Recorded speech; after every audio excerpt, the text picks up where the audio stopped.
Start होता है धमाकेदार बैटल से। बैटल जो जियो के बीस्ट और ऑस्ट्रेलिया के शैडो डीमंस के बीच हो रहा था। थोड़ी देर के लिए तो बैटल को देख के लगने लगा था कि जियो के बीस्ट हारने लगे हैं। ऑस्ट्रेलिया के शैडो डीमंस के सामने वो टिकने नहीं वाले हैं, पर वो बस एक गलत फहमी था, क्योंकि जियो के बीस्ट अभी तक फुल पावर में नहीं आए थे। शैडो डीमंस के साथ वो सीरियसली नहीं लड़ रहे थे, पर जैसे ही उनको फुल पावर अनलीश करने का परमिशन मिल जाता है, पूरा का पूरा पल्ला ही पलटने लगता है। हर एक बीस्ट अपना पावर दिखाने लगते हैं, अपने स्किल से एनिमीज को जमाने और फ्राई करने लगते हैं। जो नाइनटेल फॉक्स कुछ देर पहले थकी हारी लग रही थी, आगे लड़ नहीं पाएगी जैसे दिख रही थी, वो नाइनटेल फॉक्स अब गुस्से से भड़क रही थी। नाइनटेल फॉक्स का सामना इवॉल्व हुआ शैडो डीमन कर रहा था और स्ट्रॉन्गर बनने के लिए वो अपने फेलो कंपेनियंस को ही खा लिया था, अपने अंदर अब्सॉर्ब कर लिया था। पर इस इवॉल्व हुए शैडो डीमन पे नाइनटेल फॉक्स भड़क नहीं रही थी, वो तो पैंडा पे भड़क रही थी। उस पैंडा की हिम्मत कैसे हुई कि ऐसी मुसीबत को खुद टैकल करने की कोशिश करे? क्या वो हमें अपना फैमिली मेंबर ही नहीं मानता, या हमारी ताकत पे उसे भरोसा ही नहीं है? बोल के नाइनटेल फॉक्स आग बबूला हो रही थी। वो तो इतने गुस्से में थी कि इवॉल्व हुए शैडो डीमन पे वो ध्यान भी नहीं दे रही थी। पर जब वो evolve shadow demon nine-tail fox पे हमला कर देता है, वैसे ही नाइनटेल फॉक्स अपने फ्लेम बॉडी को एक्टिवेट कर लेती है। देखते ही देखते पूरा एरिया फ्लेम से भर जाता है, जलता हुआ स्पीयर बन जाता है और उसी आग के गोले में इवॉल्व हुआ शैडो डीमन जल भुन के राख हो जाता है। वहीं वाशिया शहर को इंस्पेक्ट करने के लिए दूसरा एक टीवी चैनल अपने न्यूज रिपोर्टर्स के साथ उड़ते हुए वहां हेलीकॉप्टर में आ गए थे, और वहां वो जो देखे उस पे वो भरोसा नहीं कर पा रहे थे। हेलीकॉप्टर से वो लोग देखते हैं कि मिस्टी माउंटेन के बीस्ट शैडो डीमंस को जोरदार टक्कर दे रहे थे। वुली मेहमद जैसा बीस्ट शैडो डीमंस को अपने पैरों तले कुचल रहा था, उनको उठा उठा के पटक रहा था। आर्टिक स्नो बेयर्स तो शैडो डीमंस को थंडर और लाइटनिंग से फ्राई कर रहे थे, उनको भून के रख रहे थे। वहीं कुछ बिजली की रफ्तार से शैडो डीमंस पे टूट रहे थे। वो इतने तेज थे कि नॉर्मल इंसानों को तो दिख भी नहीं रहे थे। वो lighting fast creatures peregrine falcons थे, जो कि मार्क 5 की स्पीड से उड़ रहे थे, और जिसको भी वो टक्कर दे रहे थे उसका तो काम वो 2 पलों में ही खत्म कर रहे थे। वहाँ तो वल्चर्स भी उड़ रहे थे, जो कि शैडो डीमंस पे आग के गोले बरसा रहे थे। रिपोर्टर्स को वहाँ छोटे मोटे कुछ स्पाइडर्स, पोर्कुपाइन और व्हाइट टाइगर भी दिखते हैं, जो मिलके शैडो डीमंस का वहाँ एक ढेर लगा दिए होते हैं। वहाँ तो डिवाइन फ्लावर भी एक्टिव थी, जो अपने माइंड कंट्रोलिंग एबिलिटीज से शैडो डीमंस को आपस में ही लड़ा रही थी। वैसे तो वो बहुत गुस्से में थी, क्योंकि ऑस्ट्रेलिया ने उसके पार्टनर को ही खा लिया था, और उसका गुस्सा वो शैडो डीमंस पे ही उतार रही थी। पैंडा का बदला वो बखूबी ले रही थी। ये सारी घटनाएं लाइव ब्रॉडकास्ट हो रहा था, मास मीडिया उसे देख रहा था।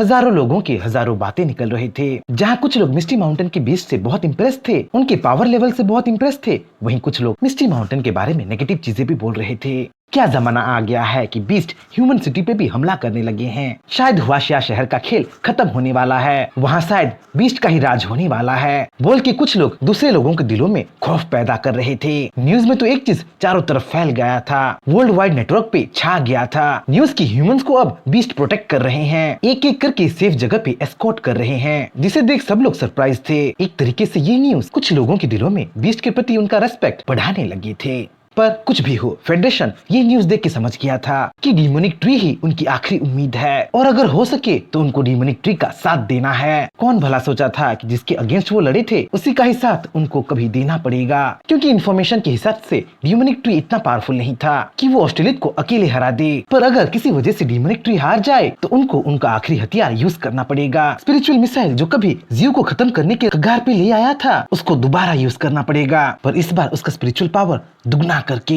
दूसरी तरफ वाशिया शहर में अब भी बैटल जारी था। जियो और ऑस्ट्रेलिया अब भी लड़ रहे थे। जहां जियो विंड विलो स्ट्राइक एक्टिवेट करके ऑस्ट्रेलिया पे ब्लेड्स की बारिश कर रहा था, वहीं ऑस्ट्रेलिया आर्माडिलो की तरह अपने आप को अपने पंखों से घेर लिया था और जियो के हर एक अटैक से अपने आप को बचा रहा था। ऑस्ट्रेलिया तो अपने पंख फैला के उड़ के भी लड़ रहा था, पर जमीन पे रह के भी जियो उसे कड़ी टक्कर दे रहा था, अपने जजांटिक रूट से उसे पीछे ढकेल रहा था। बैटल के बीच अचानक ऑस्ट्रेलिया हंसने लगता है। एक पेड़ की असली कमजोरी तो आग है बोल के अपने पंखों से फायर स्केल्स को जियो की तरफ झिंझोड़ने लगता है। जियो आग के लपटों से घिर तो जाता है, पर बिना कोई डैमेज लिए वो बाहर भी आ जाता है। क्यों कीड़े, क्या तुम भूल गए कि मैं भी फायर एलिमेंट को यूज कर सकता हूँ, बोल के मीटियोराइट फेदर्स को यूज करने लगता है। देखते ही देखते आसमान में फायर बॉल्स बनने लगते हैं और धमाकेदार तरीके से ऑस्ट्रेलिया पे वो गिरने लगते हैं। ऑस्ट्रेलिया इस अटैक से बहुत डैमेज ले लिया था। वो इस अटैक के रेडियस में ज्यादा देर रहना नहीं चाहता था, इसीलिए वो पंख फैला के वहाँ से तुरंत उड़ जाता है। पर जियो उसे इतनी आसानी से वहाँ से जाने कैसे देने वाला था।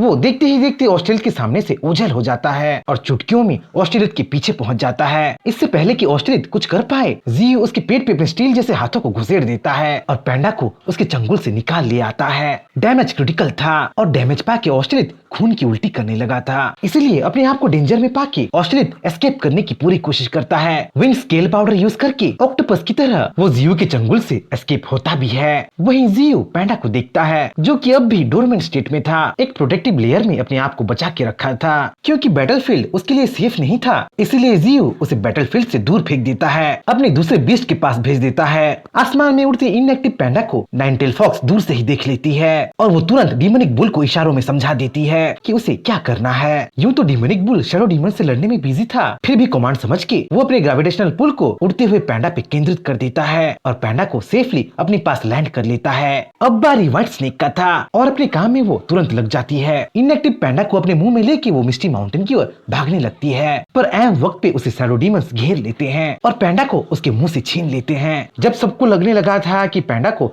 वो लोग फिर से खो दिए हैं, तभी पैंडा धमाकेदार एंट्री करता है। घायल होके भी शैडो डीमंस का वो चिथड़े उड़ा देता है, पर जब अपने सामने वो अपनी फैमिली को देखता है, दूसरे बीस्ट को देखता है, वो इमोशनल होके फूट फूट के रोने लगता है। वो बोलने लगता है कि उसको रेस्क्यू करने के लिए वहाँ सारे बीस्ट आ जाएंगे बोल के वो कभी नहीं सोचा था। पर अचानक कुछ उल्टा हो जाता है। नाइन-टेल फॉक्स अपनी पूंछ से पैंडा को जोरदार एक तमाचा मारती है और पैंडा को धमकाने लगती है, तुम्हारी हिम्मत कैसे हुई यहाँ अकेले आने की और ऐसे क्रिटिकल सिचुएशन में फंस जाने की? क्या हम तुम्हारे परिवार नहीं हैं? या हमारे साथ मिलके लड़ने को तुम्हें शर्म आती है? नाइन-टेल फॉक्स पैंडा को धमका ही रही थी कि पैंडा फूट फूट के रोने लगता है और सबसे माफी मांगने लगता है। वो बोलने लगता है कि वो किसी को भी उसकी वजह से मुसीबत में नहीं डालना चाहता था, वो अपने परिवार को फिर से खोने से डर रहा था। पैंडा की ऐसी बातें सुन नाइन-टेल फॉक्स पिघल जाती है और पैंडा को समझाने लगती है। वो पैंडा को समझाती है कि वो सब लोग एक परिवार हैं, इसीलिए तो उसे प्रोटेक्ट करने के लिए खुद जियो भी वहाँ आ गया है।